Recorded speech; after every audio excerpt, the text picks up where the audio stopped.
Di ba nagbigay siya ng ano, nung t-shirt? Couple kayo. Yun yung regalo niya. Hindi mo pa ata na-unbox eh. Hindi pa. Hindi pa ako na-unbox. Hindi ka pa na-unbox? Busy kasi. Ano? May pasok pa din eh. Yung oras niya. Napablog na ini, Alauna kuya. na. Ha? Ah, pinapablog? Vlog mo na. Wow! Ay, oo. I-ano mo lang, i-keep mo lang.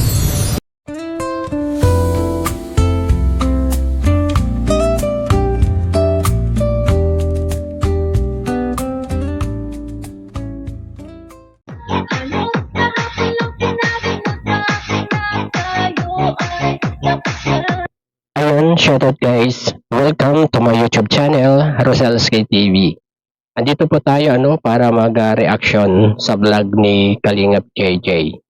Ito po ay ang topic niya ay pagkakaroon ng YouTube channel na ng ating Lady Beyonce.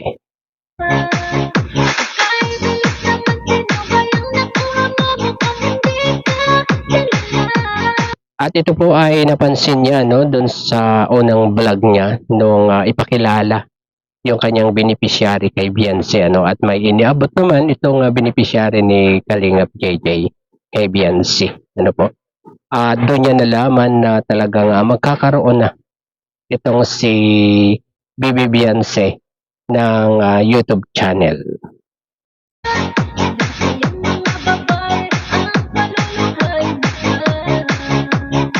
DJ Kent. Guys, maganda to kung magkakaroon na talaga ng YouTube channel ang ating Lady Beyonce habang sikat pa madali siyang maka-gain ng subscribers dito.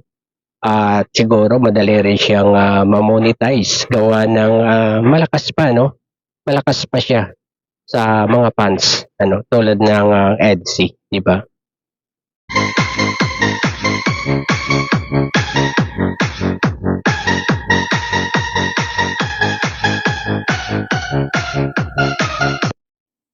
Sana nga magkaroon na siya ng YouTube channel.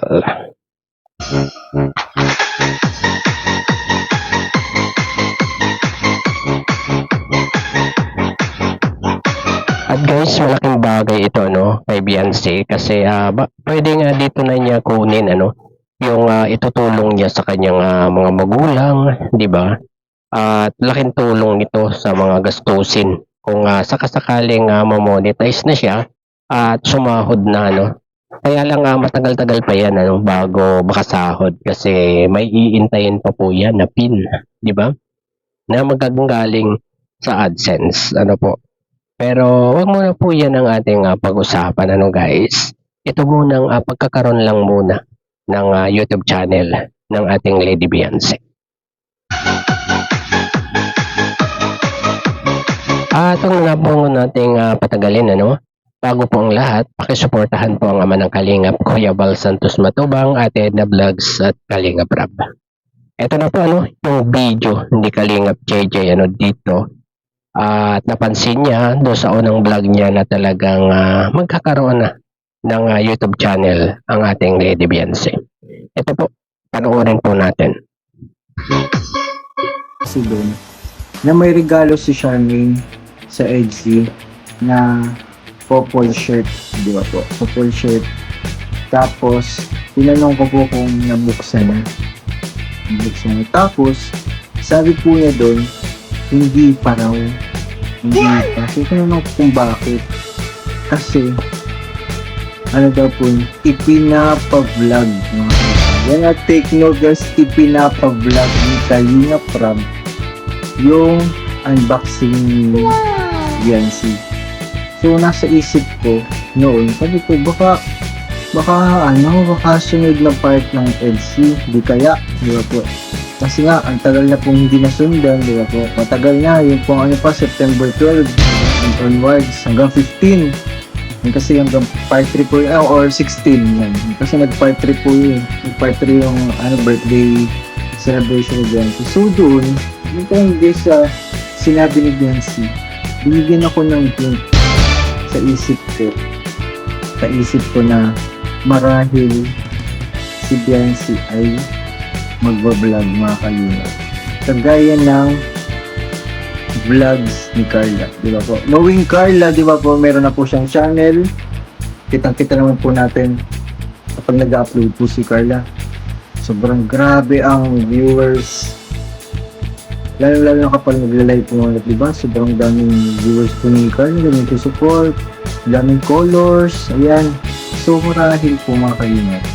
Yung pong sinabi ni Benzi, baka yun na po yung first step. First step kung saan magkaroon na po si Benzi ng channel. At ayan guys, no, yung naging paliwanag ni Kalingap JJ, at napansin niya yun dun sa unang vlog niya kay sa beneficiary niya, nung ipakilala niya ito, si Biancy, doon sa kanyang mga beneficiary. Talagang napakagaling nitong si Kalingap JJ, at talagang na pansin niya yun, yung sinabi ni Biancy na yun guys, no? Na talagang ipapablog pala ni Kalingap Rab kapag mayroon ng channel itong si Biancy. Ano po? At masaya tayo dyan sa narinig natin kay Kalingap JJ na yan dahil yun na yung matagal nating pinakaiintay yung magkaroon siya ng YouTube channel. At sana mangyari yung sinasabi ni Kalingap JJ na sana matulad doon sa kay Carla na talagang mabilis lang na monetize yung YouTube channel ni Carla.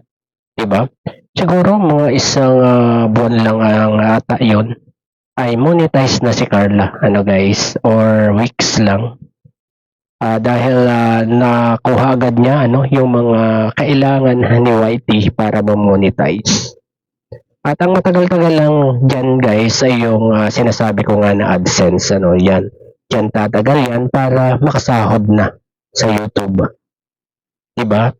At sana ay talagang magawa na para maging source of income na rin ni Biancy ito. At ito panoorin po natin yung pinagkunan ni Kalingap JJ nitong sigurado na talagang magkakaroon na ng YouTube channel itong si Biancy. Ito po, panoorin po natin. Di ba nagbigay siya ng nung t-shirt? Couple kayo. Yun yung regalo niya. Hindi mo pa ata na-unbox eh. Hindi pa. Hindi pa ako na-unbox. Hindi ka pa na-unbox? Busy kasi. May pasok pa din eh. Yung oras niya. Napablog na ini. Alauna na. Ha? At pinapablog? Vlog muna. May channel. Ayo. Alauna na. Ha? At pinapablog? Vlog muna.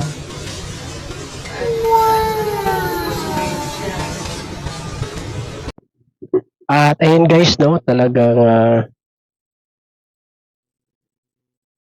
sinabi talaga ni Lady Biancy yun na talagang hindi lang napansin ng mga manonood kasi nga si Kalingap JJ na ang manonood niya ay nakafocus doon sa kanyang beneficiary kaya hindi nagaanong napansin yun pinakang bulong ni Biancy doon sa vlog niya Grabe, napakatalas ng tenga din itong si Kalingap JJ malawak ang kanyang kaisipan tungkol dyan. Ayun siguro hanggang dito na lamang po ang ating konting reaction dito sa vlog ni Kalingap JJ. At bago po ang lahat ay pakisuportahan nyo naman po ang aking channel Roselski TV po. KOGR. Ayun. Hanggang sa muli pong pagbablog. Bye-bye. God bless po sa lahat. Peace.